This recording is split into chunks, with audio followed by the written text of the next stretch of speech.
Hello? Hey, where is everyone? Just want to stop by and see how the kids are. Hey, why? There's no noise. Huh. Bought some cookies. So, where are the kids? Hey, Pops. The racket makers, they're in their rooms. Too quiet without them, right? Mm-hmm. So, Linda must be working late again? You look worn out. What's up? Well, I'm glad to see you, Pops. What a day. Yeah, Linda has a big project at work, so I'm taking care of the kids on my own. And it all started well enough. But then... Well, Emily came home from school, but Ethan stayed late for a science project. Mm-hmm. Emily was great, and she helped me with getting the laundry done and cleared the table, and she flew around the house happy as a bee. Sounds great so far. Yeah, but then Ethan came home, and he had a bad day. He didn't do well with his project, and on top of that, he had a panic attack. So Mr. Jones drove him home because Ethan didn't want to wait for me to come and pick him up, and he thought that Ethan was literally going to run home. Oh my, that poor kid. I knew it would be a challenge when you and Linda adopted older kids, considering that they hadn't had it easy. But it breaks my heart when they have to struggle. Yeah, but it gets worse. I wanted to give them a special treat, so I had some coloring books that we'd been saving. I gave one to Emily, and she thought it was a reward for her work that she'd been doing all day. So I went to give one to Ethan, too. And Emily, she got dramatic. She kept saying, Well, it's... Let me guess. And the Oscar goes to Emily for lead actress in the role of It's Not Fair. You got it.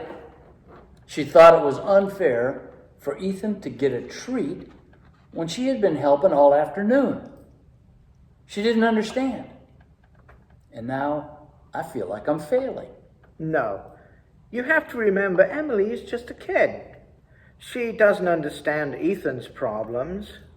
Adopted kids shouldn't have to worry so much about earning our love. But I think they are still trying to figure it all out. And we all love them, of course, and that's something that they are learning to trust. Dad, it was so bad, she said she didn't even want the book, and she stormed off. It hurt Ethan even more. So he ran to his room. I was just, I needed a few minutes. So I thought I'd sit down and I need some help. Well, you went to the right place. This whole story sounds familiar. Okay, Dad. Can you give me a clue? Like a parable. Matthew 20. The workers in the vineyard. Some workers were there early and some were late. But they all got the same wage. Like getting the same reward. Well, in that way, I guess it is the same. I mean, we all feel that way sometimes. Like the rewards in life aren't always fair. Son, if we understand some of the biblical lessons ourselves, then the kids can hear us talk about it and see us live it. Mm-hmm. But I have to ask what you think the lesson of the vineyard is. Are you kidding me? You think I don't get it? You don't think you drag me to church and Sunday school enough? Oh, no, that's not it. But I'm going to hit you with some Bible. Oh, now you're going to hit me with the Bible. I mean, I want to share something. I've been thinking about Jesus' parables, and I've realized how very complex they are. So why not tell me how you see it? Okay. The parable is about a master who gives to his workers as he wants. But why?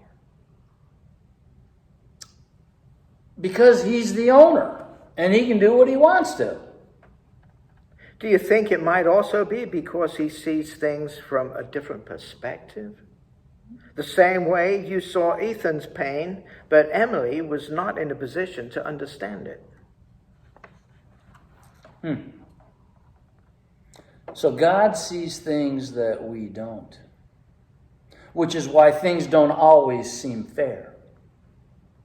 That helps because this has always been a tough parable for me to understand. Well, tough how? How do you see yourself challenged by it? Well, Dad, the lessons seem obvious. We have to remember that God's generosity is giving to others. So we shouldn't be resentful of those who have come late. Late to what? Late for dinner. No. Well, late for the faith. I've been a church person all my life, thanks to you and Mom. And I've been a Christian for a long time. I've been tithing, and... So, you are a good worker, the early one who has to show up and show some grace for the latecomers. Well, yeah. The thing I've noticed about Jesus' parables is that you can never stop where you feel comfortable. He always challenged his followers. I think we are supposed to see ourselves in all of the workers. So you never thought about being late to the vineyard? I haven't, because I've always thought of Jesus telling us to be kind to the latecomers, even though it might not seem fair. When I studied this parable, I thought of myself in a different way. My family served in the armed forces of Great Britain, and yet, when I got here, I had all of the advantages what America had to offer, including what they had fought and died for, even against Great Britain. Wow. I guess that's true of every generation. I have the advantage that you and Mom worked for or created. And I go to a church that was built generations ago by others.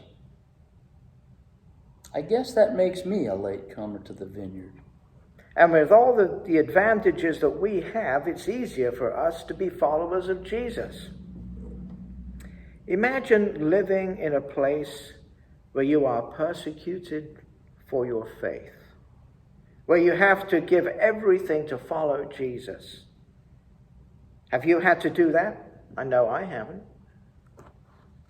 Well, when I think of the lives of other Christians around the world compared to mine, I guess I never thought of the faith that they would have to have along the way. Every day is dangerous. There have never been more Christian martyrs in the world than this day and age, and yet here we happily go to church with no threats or fears. We tithe out of our abundance, when people around the world give most of what they have. I know for myself, I feel that I am very often late for the vineyard. God's generosity has blessed us. Pops, why don't I ever think about how hard it is for others to worship freely? Their faith has been tested constantly, and it's been easy for me all of my life. Yes. We are early workers at the vineyard when we think of being faithful for most of our lives. But we are late workers when we imagine how much has been asked of other Christians. Wow, you're right. I'll go one step further, too. What about the owner of the vineyard? Can we try to relate to that part of the story? What if we challenge ourselves to be generous in spite of wanting to reward people we think are worthy, or who we like or agree with? Wow, this is a complex lesson. I can see how important it is for us to share it with the kids. I think it will help if we let them know that we are all still learning and we're all still growing at any age. Hey, all of this wisdom I'm imparting is making me hungry. Huh. So you're saying you can stay for dinner? Dinner? Oh, what are my choices? Like Linda always says, the choices are yes or no. As a matter of fact, I think I know what I'll make for dinner. Reservations. We can take the kids out for pizza, and we can all talk about it as a family. I'll call Linda to meet us there, and you call Mom. Sounds good to me. And when Ethan and I eat more of the pizza, then will be a lesson in it for all of you.